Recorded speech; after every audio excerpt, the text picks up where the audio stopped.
villain, all right. Just not a super one. What makes a truly good villain? Presentation! A villain who oozes charisma and devours their scenery like it's an all-you-can-eat buffet. Villains we love to hate. Villains we hate to love. Villains who we root for more than their heroes. Tragic villains, redeemed villains, unapologetically evil villains. They all hold a place of fascination for me, and probably for you too. And they all had to get their start somewhere. I've taken it upon myself to explore the early beginnings that spawned some of the biggest names and faces in pop culture history, one villainous subgenre at a time. And what better place to begin than with one of the most iconic cliches in cinematic history, the Moustache Twirling evil villain. Boy, this is really going to upset my evil brother Thaddeus. Yeah, this will surely affect my inheritance. Yeah. I'm Danger Dan Jers, and this is Evolution. TV Tropes calls this character archetype the Dastardly Whiplash, named for two of the most iconic villains of 1960s animation, Dick Dastardly and Snidely Whiplash respectively. And we will discuss both of them in detail, but first, let's go back a bit further. While it's hard to pinpoint where these ideas generally began, the earliest example that seems to put all the pieces together is the 1867 British melodrama Under the Gaslight by Augustine Daly. This play not only features the classic mustached evildoer, but also is one of the first instances of the villain tying his victim to railroad tracks.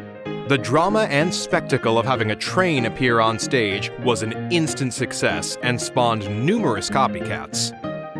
Interestingly enough, this case actually featured a male victim tied to the tracks being rescued by a female hero, a fact which did not carry over into most of the stage plays that tried to ride his coattails, opting instead to switch the genders.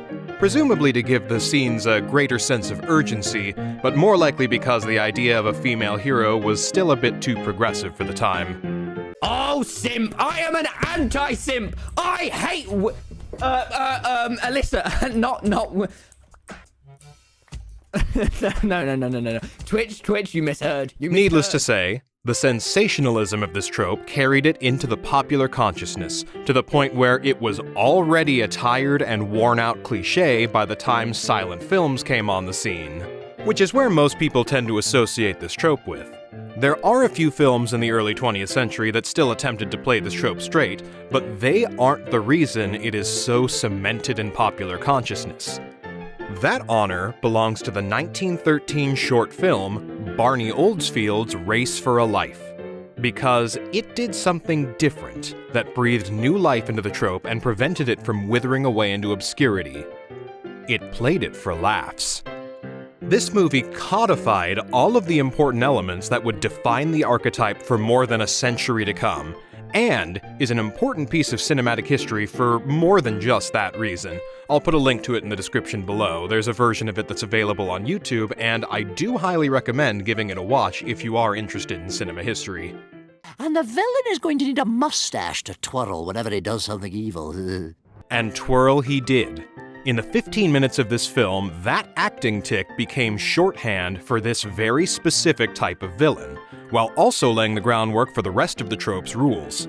While literally having a mustache is not necessarily a requirement, this archetype is in fact exclusive to male characters.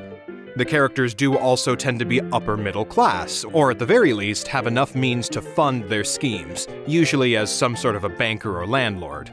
They have a predilection for deadly traps, especially if they involve railroad tracks, a spindly and/or hunched physique with exaggerated movements, and, most importantly, the one factor that separates the memorable and beloved bearers of this trope from the ones that have faded to obscurity: they must have a streak of incompetence that makes them impossible to take seriously.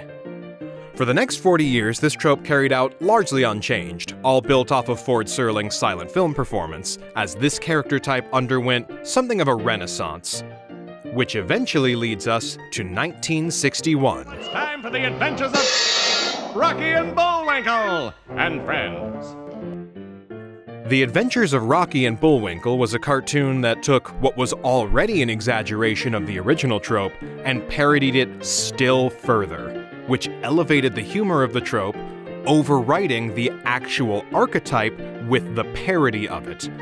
I'm talking, of course, about the Dudley Do-Right shorts and the introduction of Snidely Whiplash.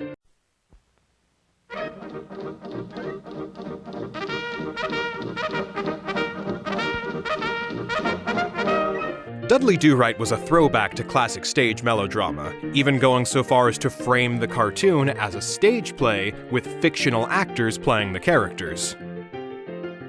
While Snidely Whiplash was played by a revolving cast of fictional actors, real-world actor Hans Conried took everything about the archetype and dialed it up to 11. Snidely Whiplash's face has an exaggerated set of proportions in the nose and chin, which would later become staples for the way this character would continue to be portrayed in animation. He also exists in grayscale, with skin that's sometimes blue, sometimes green, but always muted and somewhere on the spectrum of grays, despite the rest of the cast being presented in full color. Where previous villains had tied victims to railroad tracks as a means to an end, usually to coerce their victims into marriage or to extort them for inheritance or for a deed, Whiplash does it just for the fun of it, and even jokingly develops a bit of an addiction to it. You think I'm not trying to stop tying? I'm hooked! It's a habit with me now! I swear to you, after I tie up this one defenseless woman, I'm going to swear off, so help me! Could you just put your finger in this knot? He is such a caricature of a person that he becomes incredibly hard to dislike, even when he is legitimately doing something deplorable.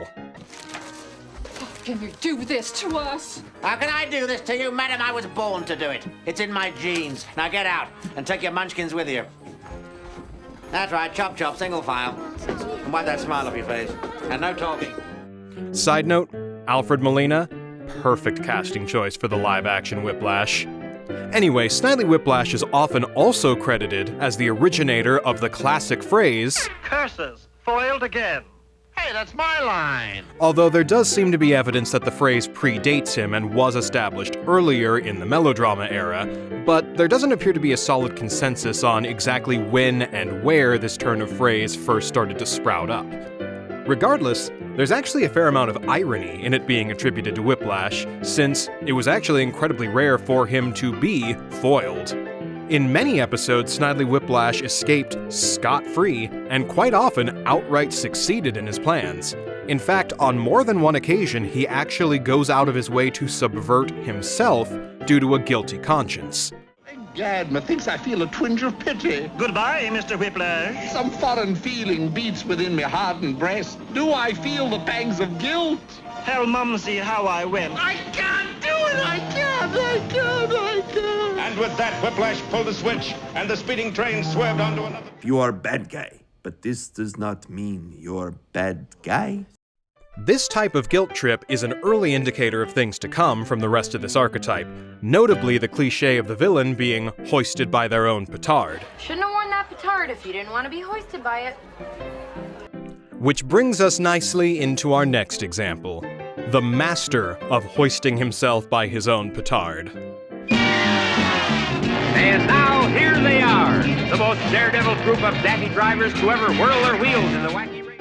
Based loosely on the 1965 film The Great Race, Hanna-Barbera brought us the inception of the only villain who could arguably be considered more iconic and emblematic of this archetype than Snidely Whiplash. My friends call me Dick. One of my personal favorite fictional characters of all time, Snidely Whiplash walked so that Dick Dastardly could race. Voiced by Paul Winchell and inspired very heavily by both the characters of Snidely Whiplash and The Great Race's Professor Fate, played by Jack Lemmon, Dick Dastardly is literally the first image that pops up when you Google image search Moustache Twirling villain. See, look, I'm not exaggerating here. First one. Now, Dastardly is iconic for many of the same reasons that Snidely Whiplash is, but with one key factor that makes a monumental difference. Muttley! Do something!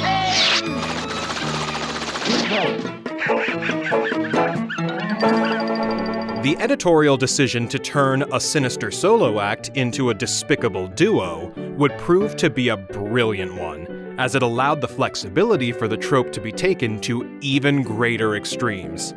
Dastardly is fun enough on his own, but with Muttley by his side, the two elevate this trope to its absolute best. Dastardly is allowed to get frustrated more easily, become more emotional, concoct schemes that are even more absurdly over the top, because he has Muttley there to act as a contrast.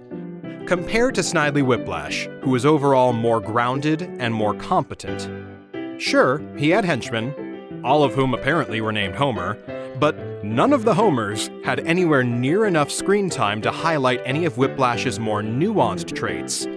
Granted, he wouldn't have necessarily benefited from this treatment, since Dudley Do-Right was already a stark enough contrast to him, but the point remains. Muttley allows Dick Dastardly to go to his absolute extremes. He's allowed to make absurdly complex plans to cheat in the race, which, by the way, he could have very easily won every single time had he just played fair, a staple of this trope which was popularized by him, because Muttley is there to laugh at him when his plans fail. He can be all the more cocky, all the more devious, all the more dastardly, all because Muttley is there to counterbalance him every step of the way. Perhaps most importantly, however, Muttley endears Dastardly to the audience all the greater because he can take him to lower emotional lows and higher highs. I'm so sorry. There are so many things we never got to do together.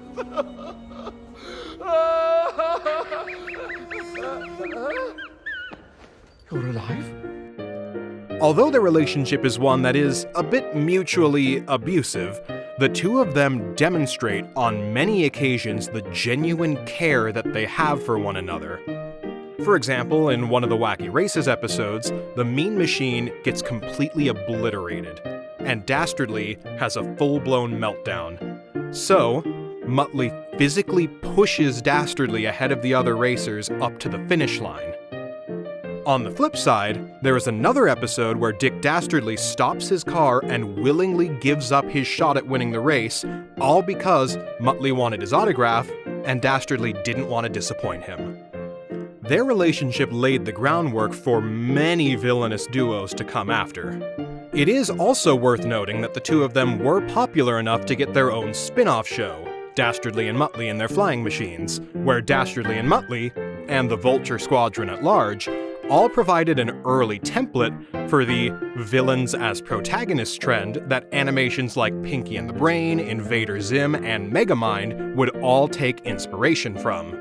But now that we've explored this trope in depth, let's take a little flash forward and give a quick nod to the different examples and iterations of this trope to come. In yet another spin-off series from the Wacky Races, The Perils of Penelope Pitstop, Paul Lynde voices Sylvester Sneakley, also known as the Hooded Claw, who, frustratingly, has neither a hood nor a claw, nor a mustache with which to twirl, but otherwise he fits most of the same stereotypes and mannerisms to a T, and is generally lumped together with both Snidely Whiplash and Dick Dastardly within this trope. He helped set the precedent that villains don't literally need to have a mustache, though it doesn't help the argument that he's less popular than both of the two that preceded him. I knew he needed a mustache. But I digress.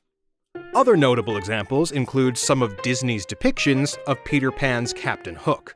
Also Disney, Meet the Robinsons had Bowler Hat Guy and Doris. Wario and Waluigi from the Mario franchise are both examples of this trope taken to different exaggerated proportions.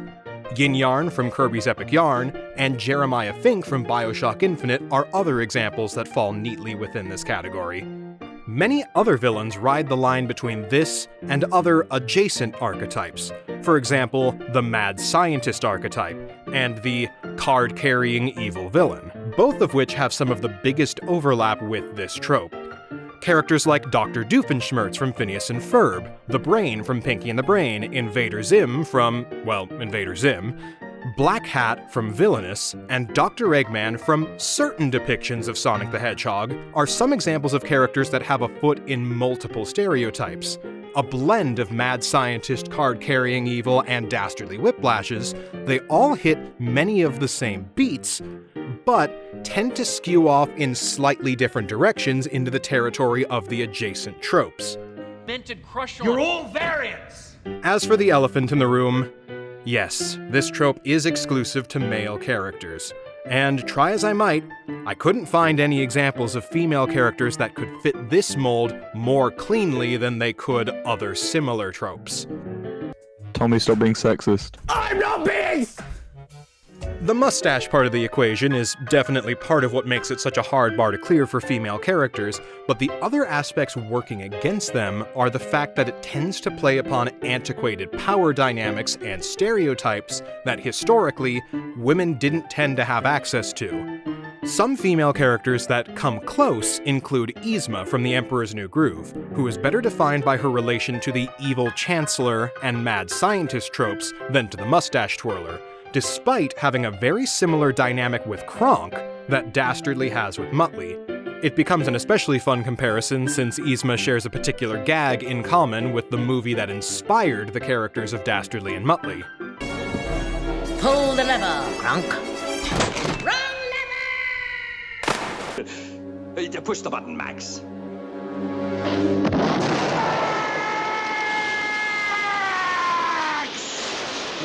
Other female characters that approach the line but don't quite clear it are Spinell from Steven Universe the movie and Peacock from Skullgirls, who resemble the archetype in personality or in general aesthetic, but the similarities stop there and are only surface level at best. In short, while not necessarily era-specific, the monochromatic color palette, silent film aesthetics, and use of railroad tracks make this trope almost inextricable from its early popularization in silent films, but its influence reaches far beyond the trope that it initially existed in, leading to many, many great villain stereotypes that were built atop the backs of Dick Dastardly and Snidely Whiplash. But those other archetypes will be the subject of future videos. For now, that brings us to the end of the first installment of Evolution. Let me know what your thoughts are, and if you enjoyed it, be sure to give a like and consider subscribing. It really helps me know whether you like this type of content. Leave me some comments on what other villainous subtypes you'd like to see a deep dive on in future episodes, or just leave a friendly drat, double drat, and triple drat, or curses, foiled again, down below. Once again, I'm Danger Dan Jers, and this has been Evolution. Thanks for watching.